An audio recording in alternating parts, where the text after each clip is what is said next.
তোমরা যারা কল্যাণ ইউনিভার্সিটির আন্ডারে বিভিন্ন কলেজগুলোতে নতুন ফার্স্ট সেমিস্টারে পড়ছো অর্থাৎ এনইপি ফার্স্ট সেমিস্টারের স্টুডেন্ট রয়েছে এবং তোমাদের যাদের রাষ্ট্রবিজ্ঞানের মেজর বিষয়টি রয়েছে, আজকে তোমাদের জানাবো রাষ্ট্রবিজ্ঞান মেজরের জন্য খুব গুরুত্বপূর্ণ প্রশ্ন এবং উত্তর।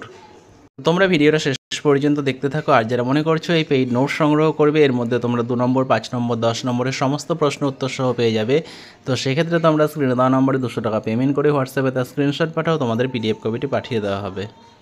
আর তোমরা যারা 5টা বিষয় একত্রে সংগ্রহ করছো, তো সেক্ষেত্রে তোমাদের পিডিএফের প্রাইস পড়বে মাত্র 500 টাকা, বিষয় প্রতি তোমাদের 100 টাকা মাত্র পড়বে।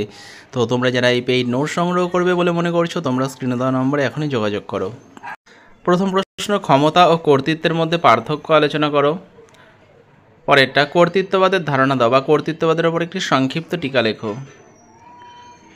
রাজনীতির ধারণাটি ব্যাখ্যা করো অথবা রাজনীতির সংজ্ঞা দাও অথবা রাজনীতির অর্থ, প্রকৃতি বা বৈশিষ্ট্য সম্পর্কে আলোচনা করো। প্রত্যেকটা প্রশ্ন যেগুলো এখানে রয়েছে প্রত্যেকটা খুব গুরুত্বপূর্ণ। পরবর্তী প্রশ্ন, রাষ্ট্রের সংজ্ঞা দাও, রাষ্ট্রের প্রধান উপাদানগুলি সম্বন্ধে সংক্ষিপ্ত আলোচনা করো অথবা রাষ্ট্রের সংজ্ঞা ও অপরিহার্য অঙ্গ বা অংশগুলি সম্পর্কে সংক্ষিপ্ত আলোচনা করো। একটা প্রশ্ন তোমরা বাদ দেবে না, প্রত্যেকটা প্রশ্নগুলো তৈরি করবে। পরবর্তী প্রশ্ন, সার্বভৌমিকতার একত্ববাদী তত্ত্বটি বিশ্লেষণ করো। পরবর্তী প্রশ্ন, সার্বভৌমিকতা কাকে বলে, এর প্রকৃতি বা বৈশিষ্ট্যগুলি লেখো। পরবর্তী প্রশ্ন দেখে নাও কি পড়বে।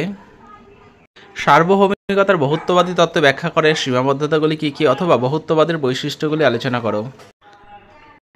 পরবর্তী প্রশ্ন, আইনের সংজ্ঞা দাও, আইনের উৎসগুলি আলোচনা করো।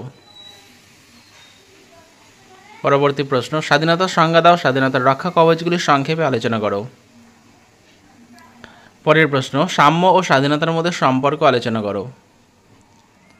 পরেরটা, সাম্যের প্রকারভেদগুলি আলোচনা করো, বিভিন্ন প্রকার সাম্যের সম্পর্কে আলোচনা করো বা সাম্যের বিভিন্ন ধরন সম্পর্কে আলোচনা করো। গণতন্ত্রের প্রকারভেদ আলোচনা করো। ডেভিড হেল্ডের গণতন্ত্রের মডেলটি ব্যাখ্যা করো। গণতন্ত্রের বৈশিষ্ট্যগুলি আলোচনা করো। গণতন্ত্রের সংজ্ঞা দাও, গণতন্ত্রের সফলতার শর্তগুলি লেখো। নাগরিকতা অর্জনের উপায়সমূহ বর্ণনা করো অথবা নাগরিকত্ব কিভাবে অর্জন করা যায় অথবা নাগরিকত্বের অর্জনের উপায়গুলি আলোচনা করো। পরেরটা, রলসের ন্যায় বিচার তত্ত্বটি আলোচনা করো। গণতন্ত্র ও একনায়কতন্ত্রের মধ্যে পার্থক্য নির্ণয় করো।